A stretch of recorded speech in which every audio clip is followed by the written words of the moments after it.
On est de retour pour une nouvelle vidéo à moins d'une semaine des demi-finales de Ligue des Champions retour. Paris est à quelques jours peut-être d'atteindre une nouvelle finale de Ligue des Champions après celle de 2020, même si c'était pas le même contexte. Final 8, huis clos, pas de match aller-retour, mais cette fois là Paris peut aller en finale de Ligue des Champions contre le Barça ou contre l'Inter de Milan. Rien n'est joué. Nono est avec nous. Salut Nono.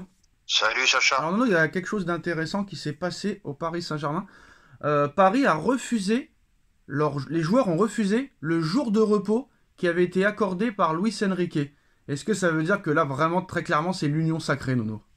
Ah ben là c'est l'union sacrée. Ça te montre la volonté de cette équipe, un groupe comme ils disent, une famille comme ils disent, très très soudée. Et là c'est leur objectif, c'est d'aller au bout. Donc ça peut te rendre qu'optimiste. Et vraiment Enrique, on peut dire ce qu'on veut, mais il a fait un travail, le mec. Il a fait un travail. J'ai pas les mots. Il a fait un travail extraordinaire. Alors un large turnover est prévu samedi à Strasbourg. Dembélé devrait être préservé ce samedi pour le déplacement à Strasbourg. Il pourra ainsi travailler ce week-end. La présence de Dembélé au match retour, des sources se voulaient largement positifs. Les échos internes autour du joueur allaient tous dans le même sens. Il y a beaucoup d'optimistes internes. Luis Enrique continue de mettre l'accent sur la récupération. Ils retrouveront l'entraînement jeudi après-midi avant une nouvelle séance vendredi matin. Un décrassage est prévu dimanche, puis un entraînement mardi. Seule incertitude pour le moment, l'éventualité de placer une autre séance lundi ou de privilégier le repos. Donc on verra ce qui se passera et tout dépendra du match de samedi. En tout cas, les joueurs ont refusé leur jour de repos, Nono, pour continuer à travailler. Donc bref, Arsenal est confiant, Nono. Arteta est confiant pour le match retour. Il y a Odegaard qui prévient le Paris Saint-Germain qu'apparemment ce ne sera pas le même Arsenal à l'aller qu'au retour. Donc il a dit on ira à fond, on est convaincu qu'on va renverser la situation. Alors c'est marrant parce que j'ai l'impression qu'ils sont en train de se faire battre à leur propre jeu. C'est-à-dire qu'ils ont battu le Real, Nono, 3-0. C'est le Real qui disait on va le faire au retour, remontada, pas remontada, etc. À l'arrivée, Arsenal, ils n'avaient pas parlé, Nono. On se demandait même s'ils étaient devenus muets, s'ils n'avaient pas disparu. Ils n'ont pas parlé entre le match aller et le match retour du Real. Et le match retour, ils ont laissé le Real parler pendant une semaine de remontada. S'il y a un club qui peut le faire, c'est nous. Arsenal n'a pas parlé. Arsenal a gagné le match retour aussi. Et là, ils sont en train de faire ce que le Real a fait et que ça n'a pas marché. Et là, Paris reste vraiment aussi silencieux, Nono. Est-ce que Arsenal est en train de tomber dans le piège? C'est plus qu'un piège. Déjà, les déclarations de Arteta dans l'avant-match de la demi-finale, ça a fait que souder les Parisiens. Bon, puis Arteta, mauvais perdant. Arteta qui est le seul à avoir vu son équipe dominer. Bon, il te dit oui, on aurait pu marquer 2-3 buts, mais il oublie de dire que Barcola seul devant le goal, il la met pas. Il oublie de dire le poteau de Ramos. Donc je suis un peu déçu d'Arteta par son attitude. Après ils peuvent pas dire autre chose, hein. Ils vont pas dire ça y est, c'est fini, c'est foutu. Ils peuvent se taire comme ils ont fait contre le Real. Moi je pense que ça aurait été meilleur. Ça aurait été meilleur. Voilà, parce que voilà, ça parle beaucoup. Ils sont sur deux. Bon, mais moi je serais plutôt inquiet, hein. Tu perds chez toi 1-0. Pour l'instant, t'es pas en position de force, hein. Alors Nono, pour rappel, si le Paris Saint-Germain va en finale de Ligue des Champions, il jouera le 31 mai cette finale de Ligue des Champions, Nono. Juste après la Ligue des Champions, il y a la Ligue des Nations une semaine après, et un gros match contre l'Espagne pour la France et d'autres sélections. Et une semaine encore après, la Coupe du Monde des clubs. Si jamais Paris gagne la Ligue des Champions, est-ce que tu peux vraiment être au niveau à la Coupe du Monde des clubs 2 semaines après avoir gagné la Ligue des Champions, Nono? Ah là, il va y avoir quand même une décompression, hein. Tu gagnes la Ligue des Champions, Paris gagne la Ligue des Champions, c'est phénoménal. Ça fait 12-13 ans, je sais plus combien, qu'ils attendent cette Ligue des Champions. Ouais, ça fait 55 ans qu'on attend. Oui, mais depuis... mais Nono, faut arrêter de croire qu'avant le Qatar, il n'y avait rien. On a fait une demi-finale. Faut arrêter, il y avait, mais là, t'avais le Qatar qui est arrivé, qui avait des moyens colossaux. Alors, dans les années 90, on a fait des quarts et des demi-finales de Ligue des Champions. Hein. Je suis d'accord avec toi. Enfin, c'était l'objectif du Qatar. Bon, maintenant, Paris qui gagne la Ligue des Champions, ça serait un événement exceptionnel. Et là, alors là, on peut dire ce qu'on veut. Il y a quand même un risque de décompression, parce que là, c'est un événement, là. Hein. Là, ça serait quelque chose de faramineux. Hein. Bon, en tout cas, Enrique ne veut pas s'arrêter là. Il a dit que la Coupe du Monde des clubs était très très très important aussi. Mais bon, pour l'instant, c'est Ligue des Champions. Et le PSG voudrait recruter avant la Coupe du Monde des clubs. Le mercato s'ouvrira le 1er juin prochain. Donc dans un mois, jour pour jour, Nono. Et cette année, plus que jamais, le PSG ont une chance d'aller au bout dans plusieurs compétitions.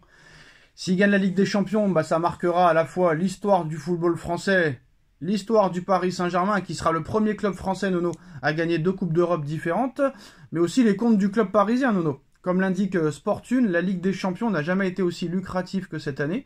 Une qualification en finale rapportera plus de 18 millions d'euros, en plus des 150 millions d'euros déjà encaissés pour la demi-finale de Ligue des Champions. Donc tu pourras peut-être prendre plus de 200 millions d'euros en cas de victoire en Ligue des Champions.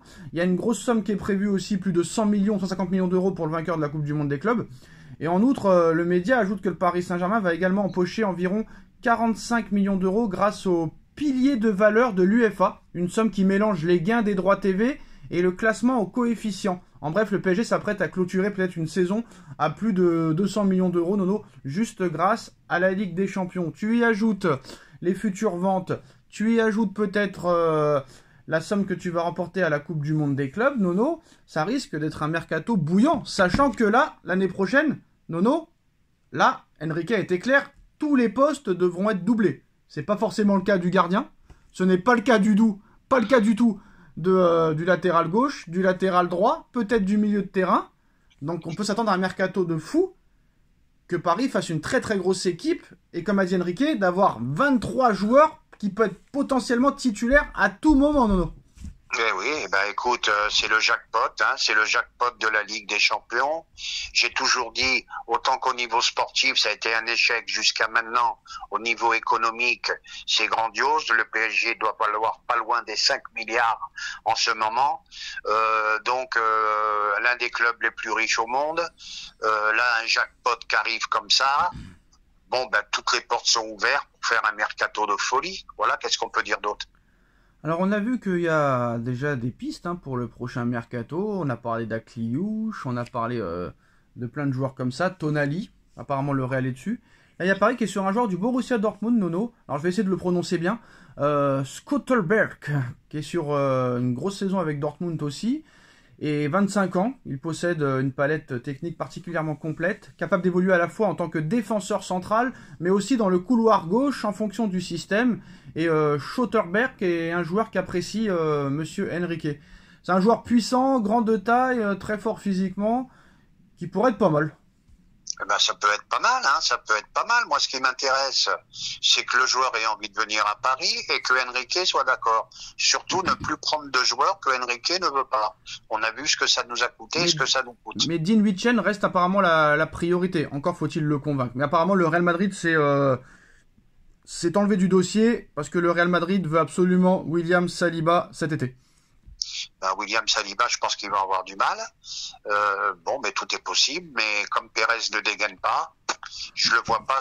Le mec, je le vois plus sortir des sommes. Non. Là, il y a un problème, c'est que Pérez, il compte garder Ancelotti pour une année de plus pour qu'il parte libre. Apparemment, Modric va prolonger d'une saison. Vasquez va prolonger. Toujours pas de potentiel remplaçant de Toni Kroos. Rudiger blessé. Mendy blessé. Militao blessé. Alaba blessé. Carvajal blessé, j'espère que le Barça va leur mettre une trempe et qu'il va peut-être se réveiller le 11 mai, le gars. Je sais pas ce qui se passe, Il fait exactement la même erreur que Nasser. Voilà. Ah non, Attends, laisse-moi finir. Il a tout mis sur Mbappé. Et moi, je pense qu'il a plus une thune.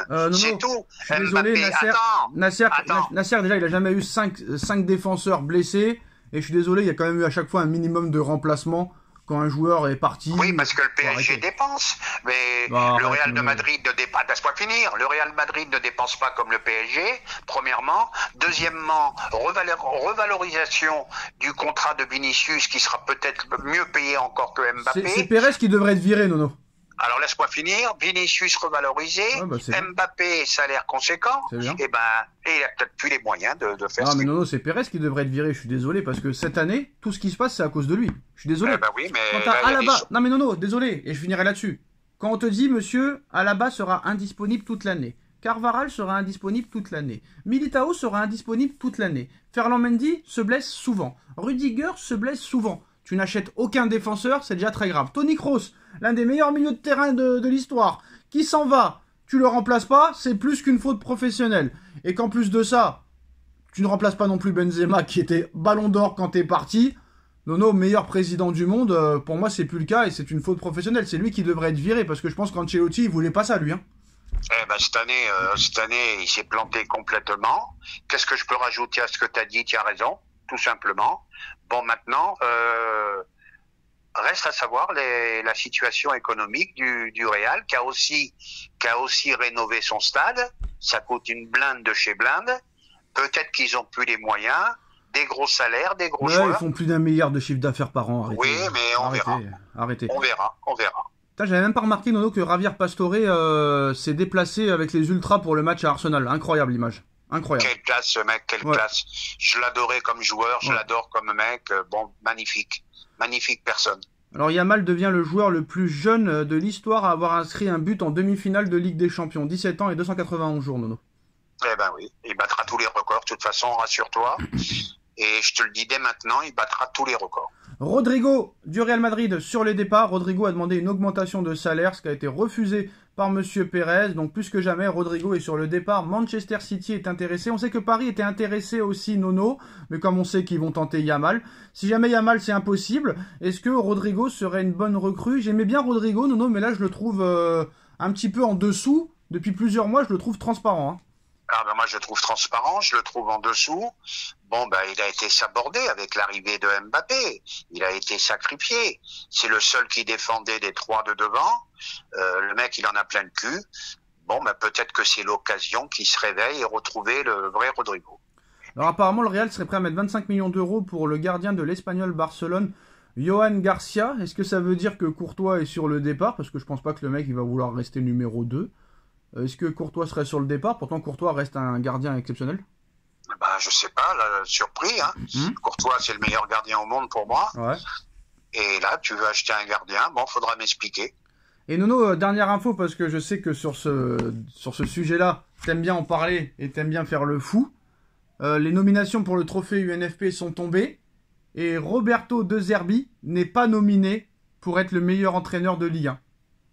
Eh ben oui, je suis d'accord, moi. De Zerbi, qu'est-ce qu'il a montré? Il est à 20 points du PSG.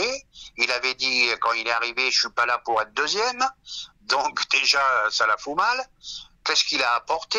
Pour battre Montpellier, pour battre, je sais plus qui, Brest, il a fallu qu'il organise un stage en Italie. Imagine, tu joues contre le Real Madrid. Je sais pas où tu vas aller faire le stage. Mais enfin, moi, il m'a rien apporté. On me dit que c'est un crack, on me dit que c'est un phénomène d'entraîneur. Il n'y a que les supporters marseillais qui disent ça, pas le reste. Oui, mais moi pour l'instant, non, les médias le disaient aussi en début de saison. Il n'a pas été nominé parce que le gars ne jouait pas de Coupe d'Europe. Et j'ai oublié ça, voilà. Ah, je te dis les critères. Un match par semaine. Je te dis pourquoi il n'a pas été nominé. Il n'a pas été nominé parce que déjà il n'y avait pas de Coupe d'Europe, donc le calendrier était dégagé. Il s'est fait éliminer dès le premier tour de Coupe de France. Et puis en plus de ça, ils ont fait un très très gros mercato. Et les gens ont jugé que... Enfin, c'est les autres entraîneurs qui votent. Hein. C'est les autres coachs qui votent pour les nominations. Ils ont jugé qu'avec un match par semaine, dans un stade de folie, avec un mercato pareil, et être éliminé en plus de ça dès le début de Coupe de France, et être seulement deuxième à 30 points du premier, n'était pas un exploit, quoi. Eh ben voilà, tu viens de répéter ce que je viens de dire. Voilà, pour moi, on verra la saison prochaine s'il reste. Mais moi, je pense qu'il va partir. Moi, je pense qu'il va partir. Mais pour moi, c'est bon. À voir. Moi, à voir. Mais pour l'instant, à l'instant T, sa non-nomination est justifiée. Moi, je pense qu'il va partir. Alors, les entraîneurs, Éric Roy, je pense qu'il a été nominé parce que tout le monde pensait qu'il allait être en Ligue 2 et qu'il a fini quand même 9ème, donc c'est pas mal, et qu'il a fait un barrage de Ligue des Champions, qu'il est sorti des classements, des poules. C'est quand même assez incroyable, hein, Nono? Et je pense que c'est pour ça qu'il a été encore nominé, parce que être 9ème en jouant la Ligue des Champions à fond, beaucoup seraient descendus en Ligue 2, Nono, hein. Ah ben moi je pensais qu'ils allaient finir en Ligue 2. Bravo monsieur Éric Roy. Petit club,